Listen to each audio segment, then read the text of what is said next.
علما ربي زدني علما ربي اشرح لي صدري ويسر لي امري واحلل عقدة من لساني يفقهوا قولي আলহামদুলিল্লাহ আল্লাহ শুকরিয়া আল্লাহ সুস্থতার সাথে কোরআন ক্লাসের জন্য কবুল করেছেন সবাই বলে আলহামদুলিল্লাহ সালাত ও সালাম পেশ করে রাসূলের প্রতি সাল্লাল্লাহু আলাইহি ওয়াসাল্লাম।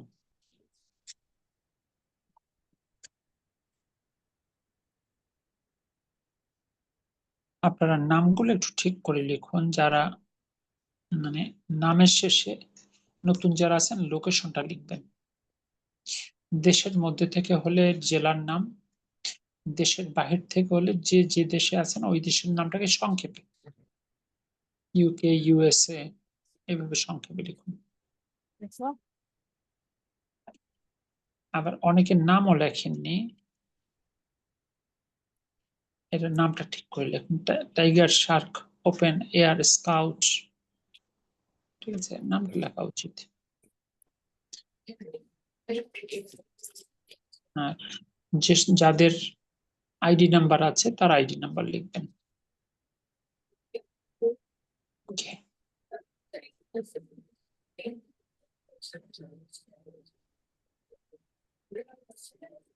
ঠিক আছে, আলহামদুলিল্লাহ, আমরা শুরু করি।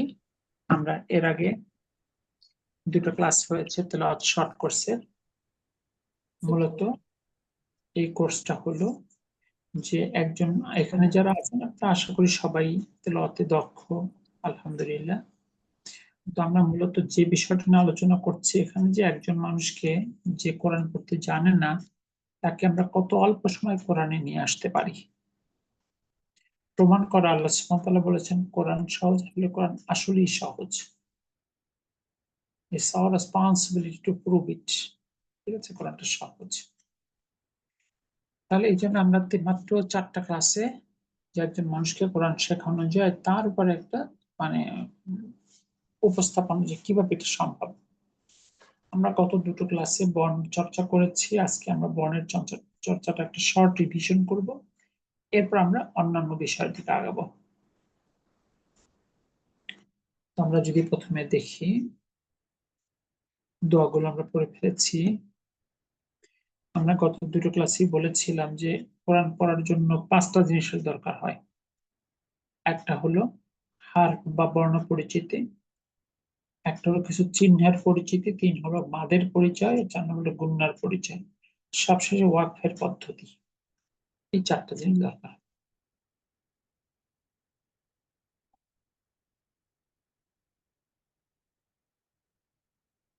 আরবিতে বর্ণমালায় কোনো স্বরবর্ণ নেই, সবগুলোই ব্যঞ্জন বর্ণ।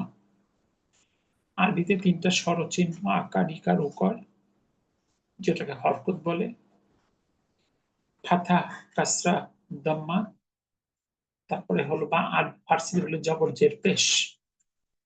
একটা হলো সাকিন বা সুকুন, অর্থাৎ হরকতহীনতা, এখানে কোনো জবর নাই, জের নাই, পেশ নাই, সেটার চিহ্ন।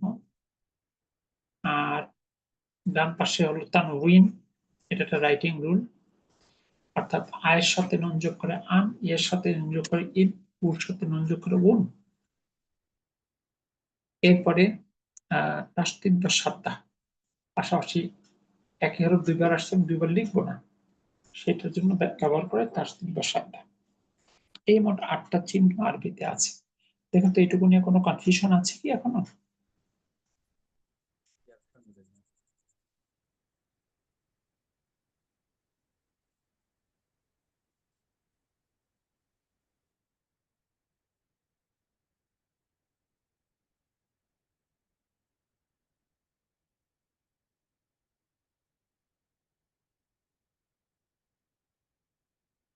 আমরা বর্ণগুলো উচ্চারণ সিকোয়েন্স অনুযায়ী যাব, কারণ আমরা যদি আলিফ বা তা সা পড়াই তাহলে এটা ভুল জায়গা মানুষ ধরে নিবে, ওইটাকে ঠিক করা আরো কঠিন।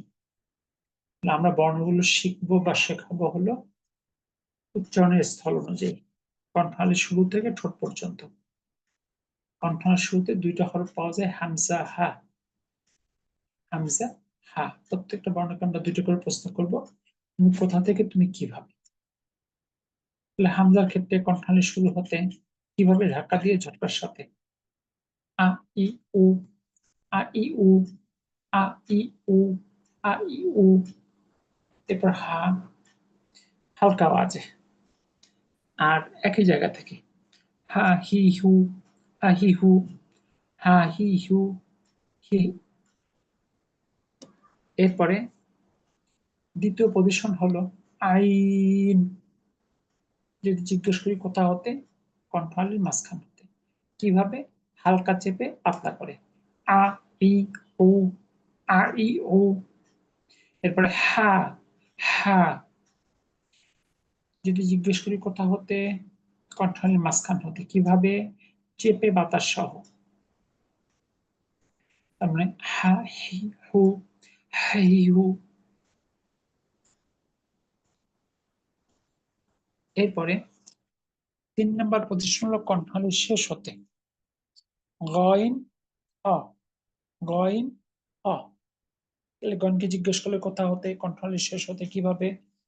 মোটা ও আংশিক খরখরা গ গি গু গগি গু। এরপর হলো অ অ। যদি জিজ্ঞেস করি কোথা হতে, কণ্ঠনালীর শেষ হতে। কিভাবে? মোটা ও আংশিক খরখরা হ হি হু হকি খু। এরপর হলো কফ কফ। যদি জিজ্ঞেস করি কোথা হতে, জিহ্বার গোড়াটা তালুর সঙ্গে লাগিয়ে। কিভাবে? মোটা ও ঊর্ধ্বমুখী কলকলা ক কি কু ক কি কু ক কি কু ক কি কু। কলকলা হলে সাকিন ধরে ঊর্ধ্বমুখী মানে প্রতিধ্বনিত হবে আ ক এ ক ও ক। এরপর হলো কাফ। জিহ্বার গোড়াটা একটু সামনে বাড়িয়ে তালুর সঙ্গে লাগিয়ে। কিভাবে? পাতলা করে কা কি কু কাকি কু। তাহলে এইটুকু নিয়ে কোনো কনফিউশন আছে? আশা করি এটুকু আমরা গত ক্লাসে চর্চা করেছি। তাহলে আমরা এই পেজ পর্যন্ত পেলাম 3, 4, 5টা পজিশন, 8টা হরফ। এরপরে পজিশন জিহ্বার মাঝখানটা তালুর সঙ্গে লাগিয়ে 3টি হরফ উচ্চারিত হয় জিম শিন ইয়া জিম শিন ইয়া। প্রথমে জিম যদি জিজ্ঞেস করি কোথা হতে, জিহ্বার মাঝখানটা তালুর সঙ্গে লাগিয়ে। কিভাবে? পাতলা মজবুত ও পার্শ্বমুখী কলকলা পাতলা মজবুত পার্শ্বমুখী কলকলা। যদি একটু হরকত দিয়ে চর্চা করি যা জি জু যা জি জু যা জি জু যা জি জু। এরপরে শিন শিন যে জিজ্ঞেস করি কোথা হতে, জিহ্বার মাঝখানটা তালুর সঙ্গে লাগিয়ে। কিভাবে? পাতলা আওয়াজ বাতাস ছড়িয়ে সা শি শু সা শিশু সা শি শু সা শিশু। এর পাশে ইয়া ইয়া। যদি জিজ্ঞেস করি কোথা হতে, জিহ্বার মাঝখানটা তালুর সঙ্গে লাগিয়ে। কিভাবে? পাতলা ও নরম ইয়া ই ইউ ইয়া জবর ইয়া ইয়া জের ই চেপে তালুর সঙ্গে ইয়া পেশ ইউ ইয়া ই ইউ ইয়া ই ইউ। এরপর হরফ দদ। জিহ্বার গোড়ার কিনারে উপরে দাঁতের গোড়ার সঙ্গে লাগিয়ে। কিভাবে? মোটা দ দি দু দদি দু দ দি দু দদি দু। এরপর হরফ লাম। জিহ্বার আগার কিনারা উপরে এক পাশের দাঁতের গোড়ার সঙ্গে লাগিয়ে। এটা পাতলা ও তাড়াতাড়ি লা লি লু লালি লু লা লি লু লালি লু। এরপর নুন। এটা পাতলা ও গুন্না না নি নু নানি নু। তার দিলে আন্না ইন্নি উন্নু। এরপর র। কোথা হতে, জিহ্বার আগার পিঠ তালুর সঙ্গে লাগিয়ে। কিভাবে? জবর বা পেশ হলে মোটা আর জের হলে পাতলা র রি রু ররি রু র রি রু ররি রু। এরপর প্রদর্শনটা হলো জিহ্বার আগা উপরের দাঁতের গোড়ার সঙ্গে লাগিয়ে, জিহ্বার আগা উপরের দাঁতের গোড়ার সঙ্গে লাগিয়ে 3টে হরফ তা দাল ত, তা দাল ত। এর মধ্যে দুটো হলো পাতলা তা এবং দাল, ত হলো মোটা। মোটাটা আনবো কিভাবে? জিহ্বাটা লম্বালম্বি ভাঁজ করবো, জিহ্বার আগাটা যথাস্থানে রাখবো, উচ্চারণটা যতটুকু করে আনা যায়। তাহলে তাকে যদি জিজ্ঞেস করি কোথা হতে, জিহ্বার আগাটা উপরের দাঁতের গোড়ার সঙ্গে লাগিয়ে, কিভাবে? পাতলা তা তি তু, তাতি তু, তা তি তু, তাতি তু। এরপর হলো দাল, দাল যদি জিজ্ঞেস করি কোথা হতে, জিহ্বার আগাটা উপরের দাঁতের গোড়ার সঙ্গে লাগিয়ে, কিভাবে? পাতলা ও পার্শ্বমুখী কলকলা, দা দি দু, দাদি দু, দা দি দু, দাদি দু। এরপরে ত, ত যে জিজ্ঞেস করি কোথা হতে, জিহ্বার আগাটা উপরের দাঁতের গোড়ার সঙ্গে লাগিয়ে, কিভাবে? মোটা ঊর্ধ্বমুখী কলকলা, ত তি তু, ততি তু, ত তি তু, ততি তু। আর সেকেন্ড দিলে আত, ইত, উত।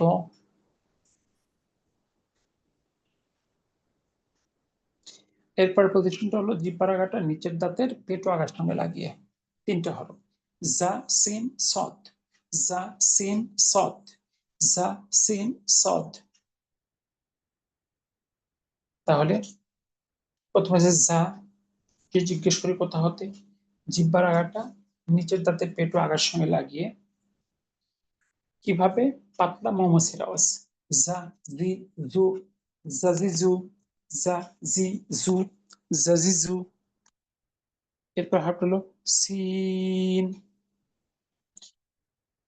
কোথা হতে, জিহ্বার আগাটা নিচের দাঁতের পেটো আগার সঙ্গে লাগিয়ে, কিভাবে? পাতলা চড় বিভাগের আওয়াজ, স সি সু, স সি সু, স সি সু, স সি সু।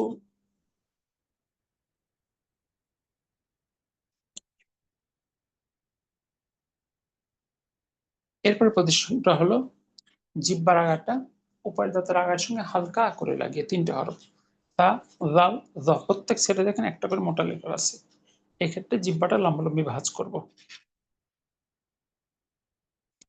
সা সি সু, সা সি সু। ছাকে যদি জিজ্ঞেস করি কোথা হতে, জিহ্বার আগাটা উপরের দাঁতের আগার সঙ্গে হালকা করে লাগিয়ে। এরপরে এটা পাতলা ও নরম, সা সি সু, সা সি সু, সা সি সু, সা সি সু। এই জায়গা থেকে এরপর শব্দ হলো জাল, জাল নাম হলো জাল, উচ্চারণ হলো জা, পাতলা ও নরম, জা জি জু, জাজিজু, জা জি জু, জাজিজু। এরপর হলো জ, এটা হচ্ছে মোটা, লম্বা, জিহ্বাটা লম্বা লম্বি ভাঁজ করে উচ্চারণ করবো, জ নাম ও জ, উচ্চারণ জ, এটা মোটা ও নরম, জ জি জু, জাজিজু, জ জি জু, জাজিজু। এরপর একটা হলো ফা, উপরের দাঁত নিচের ঠোঁটের পেটের সঙ্গে লাগিয়ে, এটা তাড়াতাড়ি পাতলা, ফা ফি ফু, ফাফি ফু, ফা ফি ফু, ফাফি ফু। এরপর হলো সবশেষ পজিশন, দুই ঠোঁটের মাঝখান হতে, 3টে হরফ বা মিম ওয়াও। বা এটা বৈশিষ্ট্য হলো এটা পাতলা পার্শ্বমুখী কলকলা, বা বি বু, বাবি বু, বা বি বু, বাবি বু। এরপরে মিম, এটা পাতলা ও গুণনা। তাহলে যদি জিজ্ঞেস করি কোথা হতে, দুই ঠোঁটের মাঝখান হতে, কিভাবে? এটা পাতলা ও গুণনা, মা মি মু, মামি মু, মা মি মু, মামি মু। আর তার সাথে আম্মা, এম্মি, উম্মু, সবশেষে ওয়াও, ওয়াও, নাম ওয়াও, উচ্চারণটা ওয়া, পাতলা ও নরম, ওয়া উই উ, ওয়া উই উ, ওয়া উই উ। আলহামদুলিল্লাহ,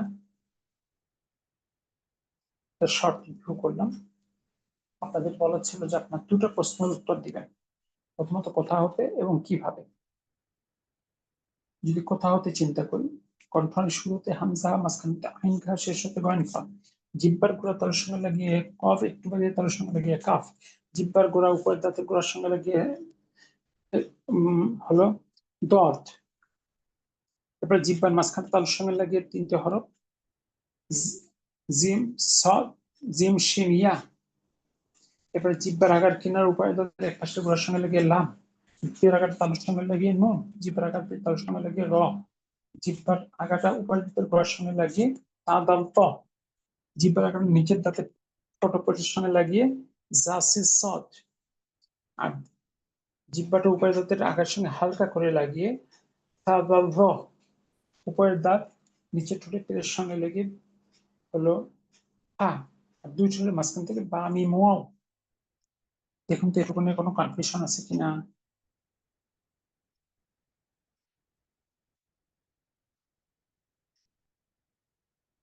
চিন্তাকে আমি একটু 1 মিনিট সময় নিচ্ছি।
তাহলে আমরা বলবো প্রথমত কোথা হতে, এরপর কিভাবে।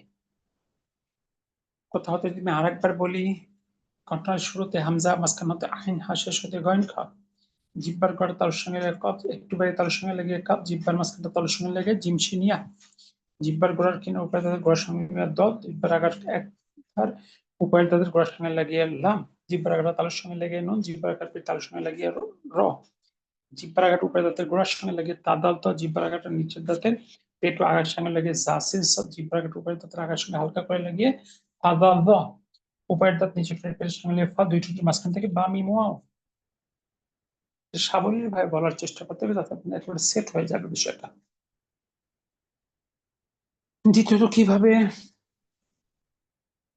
তো হামজা ঝটকার সাথে ধাক্কা দিয়ে, আ হালকা আওয়াজে, আইন পাতলা হালকা চেপে, আ পাতলা বাতাস সহ চেপে, গয় মোটা আংশিক খড়খড়া, খ মোটা আংশিক খড়খড়া, ক মোটা, কাপ পাতলা, জিম পাতলা মজবুত পাশমুখী কলকলা, শিন পাতলা আওয়াজ বাতাস ছড়িয়ে, ইয়া পাতলা নরম, দদ মোটা, লাম পাতলা তাড়াতাড়ি, নুন পাতলা গুন্না, র পেশ বা জবর বা পেশ হলে মোটা, জের হলে পাতলা, তা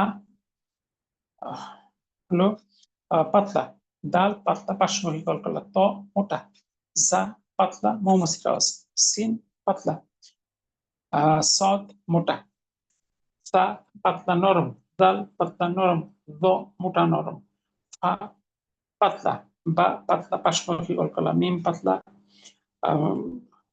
পাতলা এবং গুন্না, ওয়াও হলো পাতলা এবং নরম। এটুকু বলা যাবে না 1 থেকে 1.5 মিনিটের মধ্যে?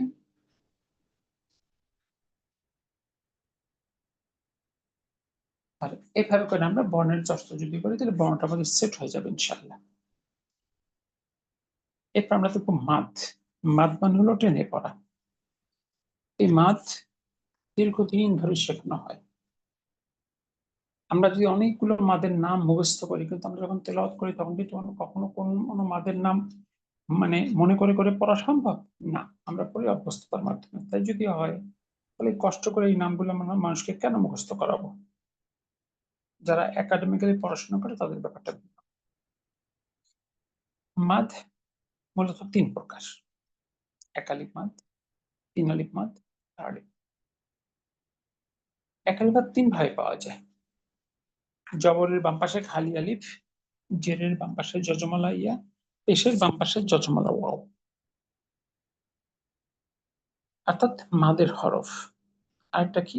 খারা জবর, খারা জের, উল্টা পেশ, মাদের হরকত। আরেকটা কি? লিনের হরফের পরের হরফে থামলে। লিনের হরফ মানে হলো জবরের পরে যজমালা ওয়াও, জবরের বামে যজমালা ইয়া। তাহলে একালিপ মাদ 3 রকম ভাবে পাওয়া যায়: মাদের হরফ, মাদের হরকত, একালিপ মাদের মানে লিনের হরফের পরের হরফে থামলে। এরপর 3 আলিপ মাদ। 3 আলিপ মাদ মূলত 2 ভাবে পাওয়া যায়। একটা হলো মাদের হরফ বা মাদের হরকতের বামের হরফে ওয়াকফ করলে, যেমন নাসি, কিন্তু ওয়াকফ করলে নাস। মাজিদুন, তাহলে মাজিদ। হামিদুন, থামলে হামিদ। আবিদুনা, অর্থাৎ থামলে আবেদুন। 3 আলিফ হলো একালিপ মাদের পরের হরফে থামলে একালিপ মাদ হয়ে যায় 3 আলিফ মাদ, যদি সেক্ষেত্রে চিকন চিহ্ন দেওয়া থাকে।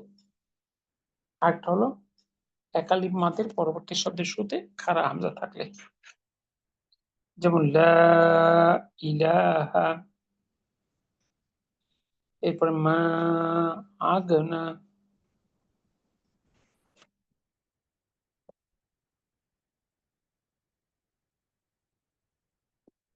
এরপরে 4 আলিফ মাদ।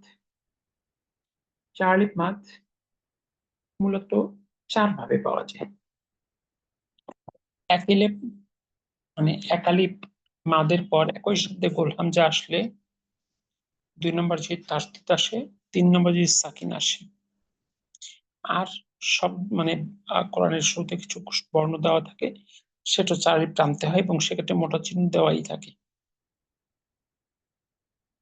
তাহলে কি হলো? জাআ, শাআ, হাজ্জাতা। তাহলে আমরা একালিপ মানে মাদের পর একই শব্দে যদি গোল হামজা পাই, কিংবা তাসদীদ পাই, কিংবা সাকিন পাই, তাহলে একালিপটা হয়ে যায় 4 আলিপ, যদি মোটা চিহ্ন দেওয়া থাকে। আর হলো শব্দের শুরুতে যদি কোনো বর্ণ থাকে। এটা যদি আমরা পুরো সামারি করি, দেখেন মাদকে শিখতে লাগে 10 মিনিট, তাও লাগে না। যে মাদ 3 প্রকার: একালিপ মাদ, 3 আলিপ মাদ, 4 আলিপ মাদ। একালিপ মাদ হলো মাদের হরফ, মাদের হরকত এবং লিনের হরফের পরের হরফে থামলে। 3 আলিপ মাদ 2 ভাবে পাওয়া যায়: একটা হলো মাদের হরফ বা হরকত, অর্থাৎ একালিপ মাদের পরের শব্দের শুরুতে যদি মানে হামজা থাকে, একালিপ মাদের পরের শব্দের শুরুতে যদি হামজা থাকে, তাহলে আমরা মোট আবার একটু প্রথম থেকে বলি যে মাদ 3 প্রকার: একালিপ মাদ, 3 আলিপ মাদ, 4 আলিপ মাদ। একালিপ 3 ভাবে পাওয়া যায়: মাদের হরফ, মাদের হরকত, লিনের হরফের পরের হরফে থামলে। 3 আলিপ মাদ 2 ভাবে পাওয়া যায়: একালিপ মাদের পরের হরফে থামলে, এটা একটা, হলো একালিপ মাদের পরবর্তী শব্দের শুরুতে খাড়া হামজা থাকলে। 4 আলিপ মাদ 4 ভাবে পাওয়া যায়: একালিপ মাদের পরে একই শব্দে গোল হামজা অথবা তাসদীদ অথবা সাকিন থাকা। আর এই মোটামুটি মানে একালিপ মাদের মানে পরে একই শব্দে গোল হামজা, তাসদীদ অথবা সাকিন, অথবা সূরার শুরুতে যদি বিচ্ছিন্ন কোনো বর্ণ আসে। এখানে এইটুকুই হলো মাথ। এর জন্য দীর্ঘ সময় নষ্ট করা হয়, কঠিন কঠিন টার্ম মুখস্থ করানো হয়। তো দেখুন তো এটুকু আপনারা বুঝতে পারলেন কিনা।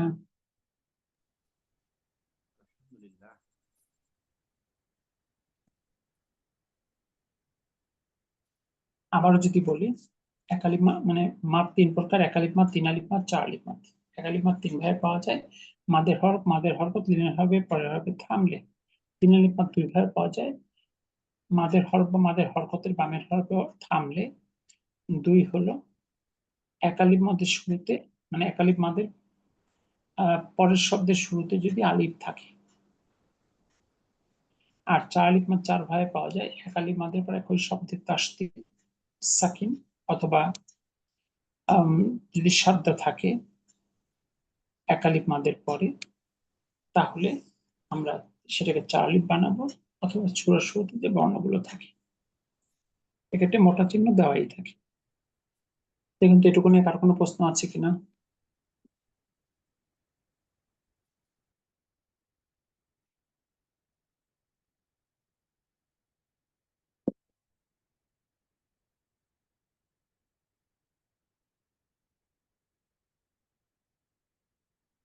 আমরা যদি আসি গুন্না, গুন্নাও 3 প্রকার: ওয়াজিব গুন্না, নুন সাকিনের গুন্না, মিম সাকিনের গুন্না।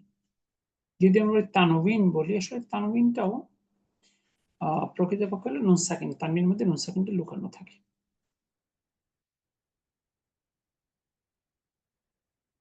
তাহলে গুন্না 3 প্রকার: ওয়াজিব গুন্না, নুন সাকিন বা তানবিনের গুন্না, মিম সাকিনের গুন্না। প্রথমত ওয়াজিব গুন্না বা নুন সাকিনের গুন্না। নুন বা মিমের তাসদীদ থাকলে গুন্না করে পড়তে হয়, এটা হলো ওয়াজিব গুন্না। ইন্না, আন্না, যান্না, কুন্না, আম্মা, লাম্মা, সুম্মা, অর্থাৎ এগুলো ওয়াজিব গুন্না। এরপর নুন সাকিন বা তানবিনের বাম পাশে তানবিনকে গুণা করে পড়তে হয়। যেহেতু গুণা না করার বর্ণ কম, এই জন্য গুণা করাটাকে আমরা অ্যাডজাস্ট করবো আর কি। এক কথায় বলতে পারি যে নুন সাকিন বা তানবিনের পরে গুণা করে পড়তে হবে। তো এখানে কি আছে? আনতা, আনদাকা, মান শাকারা, ওয়ামান দল্লা। তাহলে কি হলো? আনতা, ইনদাকা, মান শাকারা, লিমান দল্লা, আমান কানা ইয়ানকলিবু মিন মিন ক্বাবলিকা। অর্থাৎ এগুলো গুণনা করে নাক দিয়ে পড়তে হচ্ছে। তবে যদি নুন সাকিন বা তানবিনের পরে যদি কন্ট্রোলে 6টা হরফ হামজা, হা, আইন, হা, গয়েন থাকে, তাহলে গুণনা করা যাবে না। যেমন মান আযিনা, মান আযিনা, ফালা তানহার, ফালা তানহার, সামিউন আলিম, সামিউন আলিম। এরপরে আজিজুন হাকিমা, আজিজুন হাকিম, আজরুন, আজরুন গয়রু, লিমান খসিয়া, লিমান খসিয়া। অর্থাৎ যদি নুন সাকিন বা তানবিনের পরে কন্ট্রোলে 6টা হরফের কোনো হরফ আসে, সেক্ষেত্রে আমরা গুন্না ছাড়া পড়বো। তাহলে এক কথা আমরা বলতে পারি নুন সাকিনকে গুণনা করে পড়বো, তবে তারপর যদি কন্ট্রোলে হরফ থাকে তাহলে সেটা গুণনা করবো না। আমরা সামারি করবো, প্রথমে একটু দেখে তারপর সামারি করবো।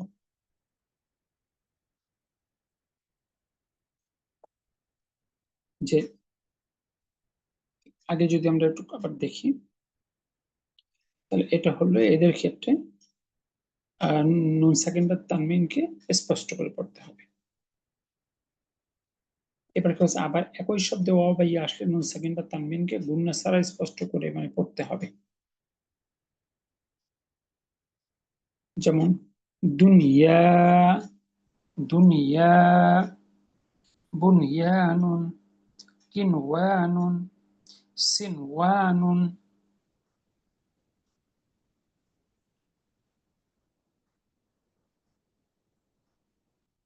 এরপরে কি, নুন সাকিন বা তানবিনের পরের শুরুতে যদি র বা লাম আসে, তাহলে এই র বা লামের তাসদীদ দিয়ে গুণনা ছাড়া করতে হয়।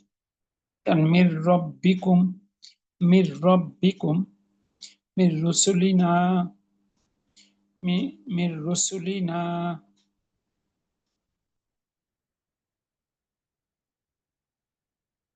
তাহলে এবার যদি আমরা প্রথম থেকে বলি দুনিয়া, বুনিয়ানুন, কিনওয়ানুন, সিনওয়ানুন, তাহলে নুন সেকেন্ড বা তানমিনের পরে একই শব্দ যদি র বা লাম আসে, তাহলে র বা লামে তাসদীদ দিয়ে গুণাছাড়া করতে হবে।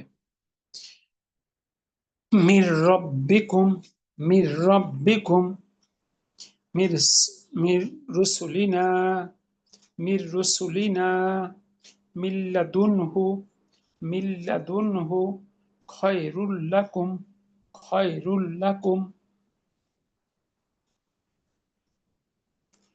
তবে নুন সাকিন বা তানমিনের পরের শব্দের শুরুতে যদি নুন ও মিমিয়া আসে এবং তা যদি তাসদীদ দিয়ে মানে নুন সাকিন বা তানমিনের পরের শব্দের শুরুতে যদি নুন ও মিমিয়া থাকে, তাহলে তাসদীদ দিয়ে গুণ করে মিলিয়ে পড়তে হবে। মাই ইয়াফআল, মাই ইয়াফআল, মান ইয়াশা, মিন নি'মাতি, মিন নি'মাতিন, লাহাবি ওয়া তাব্বা, হাবলুম মিন মাসাদ।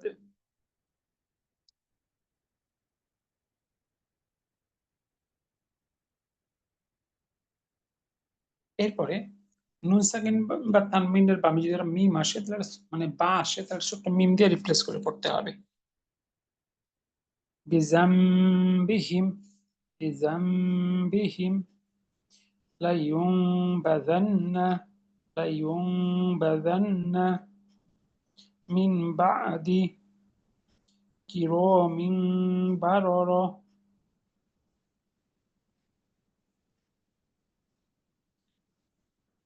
এরপরে মিম সাকিন আমরা একটু সামারি করলে ছোট হয়ে আসবে, একটু প্রথমে বিস্তারিত দেখে নিচ্ছি। মিম সাকিন, মিম সাকিনের বাম পাশে যদি বা বা মিম আসে, তাহলে গুণনা সহ পড়তে হবে, অন্যথায় গুণনা লাগবে না।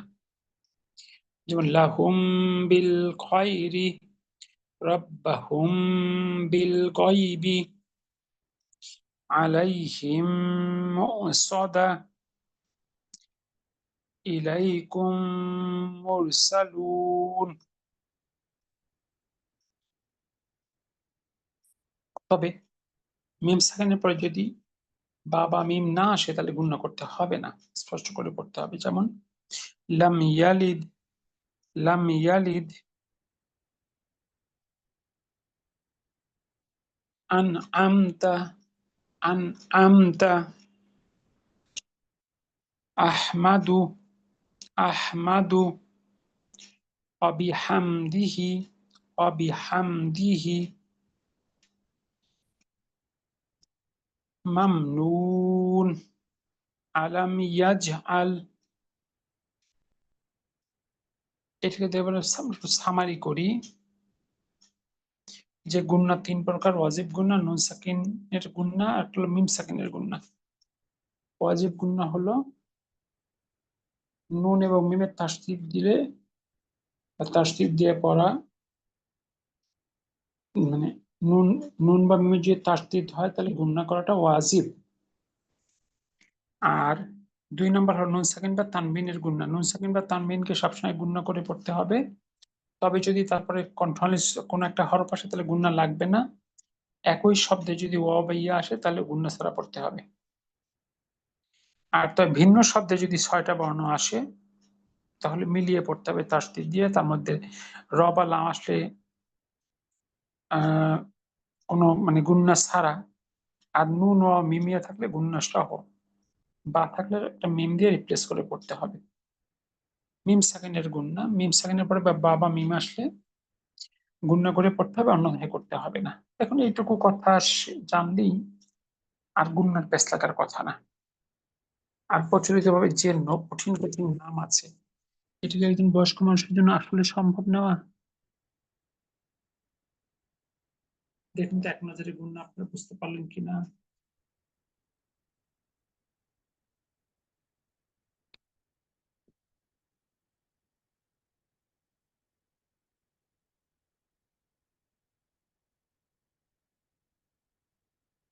তাহলে আমাদের উম, আমাদের জন্য 10 সেকেন্ড, গুণনার জন্য 15 থেকে 20 সেকেন্ড।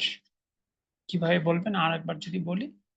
1 নম্বর ওয়াজিব গুণনা, নুন আর মিমের তাসদিদটা ওয়াজিব গুণনা হয়। 2 নম্বর নুন সাকিন বা তানমিনের গুণনা,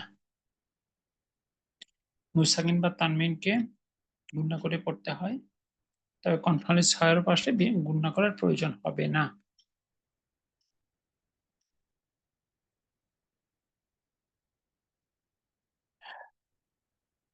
এরপরে একটু যদি দ্রুত বলেন আপনারা, ইনশাল্লাহ আপনারাও পারবেন 15 থেকে 20 সেকেন্ডের মধ্যে। তাহলে কি হলো? নুন সাকিন বা তানবিনকে গুণা করে পড়তে হয়, তারপর যদি কনফারেন্স ছয়ের পাশে তাহলে গুণা লাগবে না, বা ইয়ে আসলে গুণা ছাড়া পড়তে হবে। এরপর ভিন্ন পরবর্তী শব্দে র বা লাম আসলে গুণা ছাড়া, নুন ও মিমিয়া থাকলে গুণা সহ করতে হয়। এবং সবসময় মিম সাকিনের গুণা, মিম সাকিনের পরে বাবা মিম আসলে গুণা করতে হবে, অন্যথায় হবে না। দেখুন তো এইটুকু নিয়ে কোনো কনফিউশন আছে কিনা।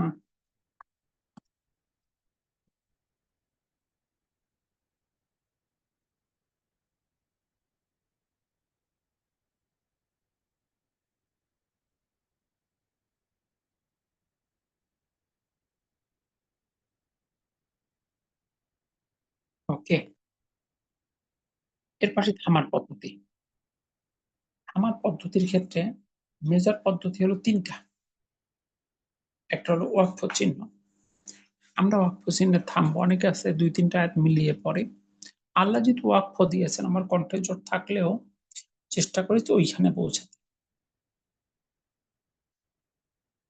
তাহলে আমরা উম প্রথম যে গোল চিহ্নটা আছে, আয়াত শেষের চিহ্ন, এটা আমরা মেনটেন করব। এর পাশে মিম, এর স্থানে থামতে হবে। না থামলে অর্থ পরিবর্তন হয়, কুফরি কালাম হওয়ার ঝুঁকি আছে। আল্লাহ মালিক, এখানে থামা যাবে না। এই 3টা কথা।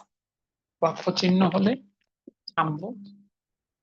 এরপরে মিম থাকলে অবশ্যই থামতে হবে, লাম আলিফ থাকলে থামা যাবে না। বাকিগুলো খুব জরুরি না। আর তাই 3টা বিষয় মাথায় রাখলেই চলবে ইনশাআল্লাহ।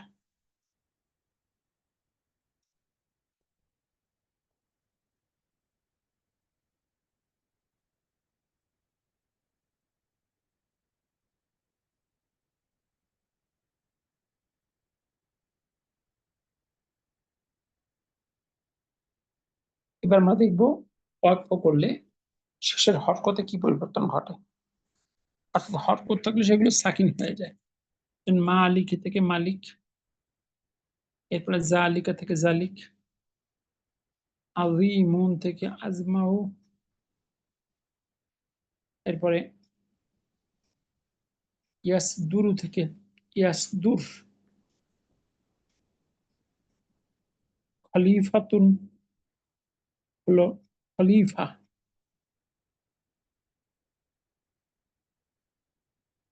এরপর হলো আজিমুন আজিমিন। তাহলে এখান থেকে হলো আজিম। শেষ বর্ণে হরকত থাকে, হরকতটা বাদ হয়ে যায়। এরপরে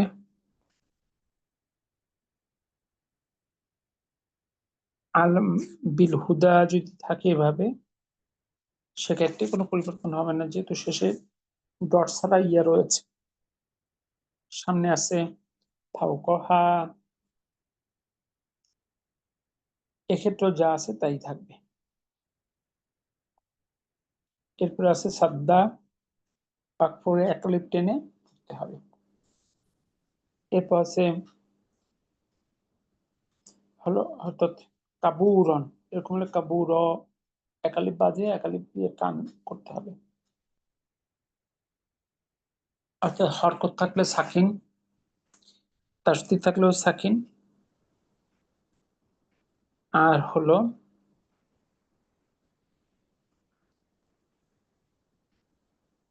অর্থাৎ হরকত হলে সাকিন হবে, তানউইন হলে সাকিন হবে। তবে যদি হাফজার থাকে, হাফজারের কারণে এটা, অর্থাৎ আমরা এখানে ওয়াকফ করব, ওয়াকফটার ওখানে অর্থাৎ হরকত গুলো বাদ হয়ে যাবে। এরপরে হলো যদি হরকতের পরে খালি আলিফ থাকে তাহলে কোনো মানে যা আছে তাই থাকবে, আর যদি দুই জবর থাকে তাহলে ওয়াকফ করলে একটা জবর রেখে মানে বাকিটা একালিফ টেনে পড়তে হবে। দেখুন তো এটুকু নিয়ে কারো কোনো কনফিউশন আছে কিনা।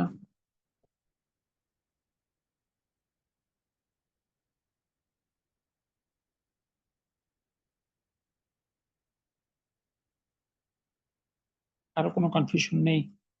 আলহামদুলিল্লাহ। তাহলে আমরা যদি আজকের ক্লাসে যেটা দেখলাম সেটা যদি একটু রিপিট করি, যে আমরা প্রথমে দেখলাম বর্ণগুলোর মানে রিভিশন বা মাস্ক।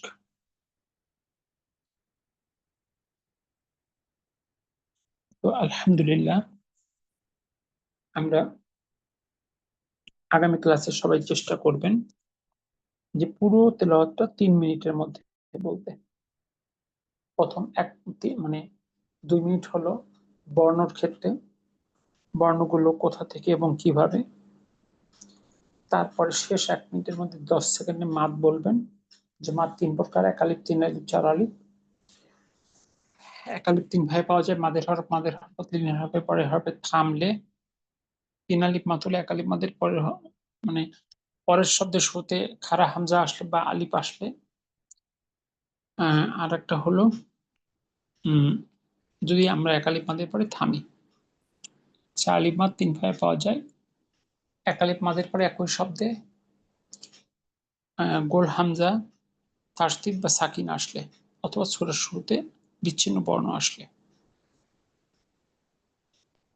এরপর আমরা মাদ বলবো 10 সেকেন্ডে, গুণা বলবো 15 থেকে 20 সেকেন্ডে, আর বাকিটুকু সময় থামার পদ্ধতি এবং থামলে যে পরিবর্তন হয়। দেখুন তো এটুকু নিয়ে আপনাদের কোনো প্রশ্ন আছে কিনা।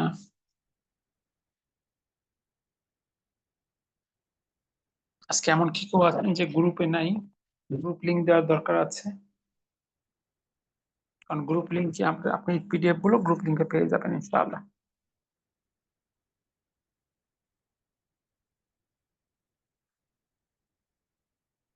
ওকে, আলহামদুলিল্লাহ। তাহলে আজকে শেষ করব। আজকে আমরা দেখলাম বর্ণ, এরপরে মাদ, গুণনা, ওয়াকফ এবং অক্ফ হলে শব্দের পরিবর্তন যা ঘটে। এটুকু নিয়ে নতুন যারা আছেন আপনাদের কোনো প্রশ্ন আছে কি?